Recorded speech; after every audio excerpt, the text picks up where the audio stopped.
ගැලවීම ලබනකොට මොකද වෙන්නේ? පාපයට සමාව ලැබෙනවා. අයුතුකමට සමාව ලැබෙනවා. පාපයට සමාව දෙන්න පුළුවන් මිනිස්සෙක් නැහැ. බහලා තියෙනවද මේ මිනිස්සෙක්? පාපයට සමාව දෙන්න පුළුවන් ස්ථානයක් නැහැ. පාපයට සමාව දෙන්න පුළුවන් එකම කෙනා යේසුස් වහන්සේ විතරයි. ඇයි යේසුස් වහන්සේට පුළුවන් පාපයට සමාව දෙන්න? යේසුස් වහන්සේ මේ ලෝකයට පාපයක් නැතුව ඉපදුණු නිසා. ඔබ දන්නවද? ඔබ අහලා තියෙනවද? ජීවිතේ මට මගේ වයසට කවදාවත් හම්බුනේ නැහැ පාපයට සමාව දෙන්න පුළුවන් මේ මිනිස්සයාට කියලා. ඒ මම්ම වෙලා තියෙනවද? මේ ස්ථානයට ගියොත් පාපයට සමාව ලැබෙනවා කියලා ඒ මම්ම වෙලා තියෙනවද?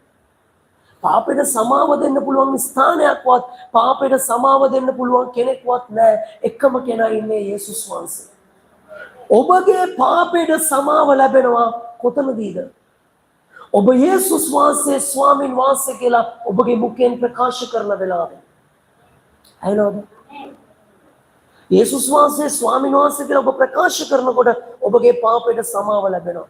ඔබගේ අයුතුකමට සමාව ලැබෙනවා. අර පාරම්පරික පාපය, පාරම්පරික ශාපය අවශ්‍ය වෙනවා ඔබ යේසුස් වහන්සේව පිළිගත්තම. අයනෝද? මොකද ගැලවීම කියන්නේ ඔබ යේසුස් වහන්සේට ස්වාමීත්වය බාර දෙන එක. අයනෝද?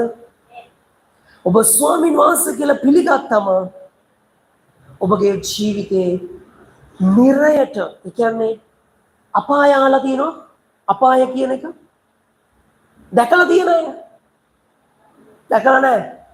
දකින්නත් එපා. යේසුස් වහන්සේ නම එක දකින්න වෙන්නේ නැහැ. ඔබ දන්නවද?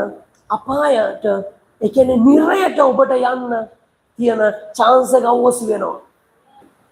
ඔබට සදාකාල ජීවනයට යන්න ඔබට අවස්ථාව ලැබෙනවා. ආමේන් කියන්නේ. ඔබ දන්නවද? සදාකාල ජීවනයේ උරුමකාරකම ඔබට ලැබෙනවා. ඔබ යේසුස් ක්‍රිස්තුස් වහන්සේව පිළිගැනීම තුළ. ඔබ දන්නවද? යම් කෙනෙක් යේසුස් ක්‍රිස්තුස් වහන්සේව නොදුනුවත්ව, හරිද? යම් කෙනෙක් මරණයට පත් වුණොත් ඒ කෙනාට සදාකාල ජීවනය ලැබෙන්නේ නැහැ.